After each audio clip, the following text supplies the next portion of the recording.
जवानी में सुनाओ, इसके वगैरह कोई सॉन्ग सुनाओ। तो सिर्फ 1 मिनट का सुना ले। 1 मिनट क्या सुनाऊँ या याद थोड़ा मैं करूँ सही याद कर दो।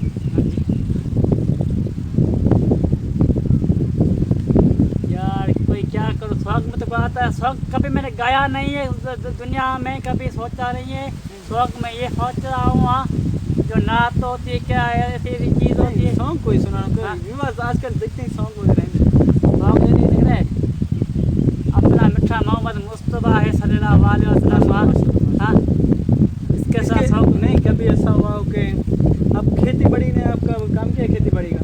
खेती का हम पहले करता था, घड़ी मारूँ। कौन सा करते थे?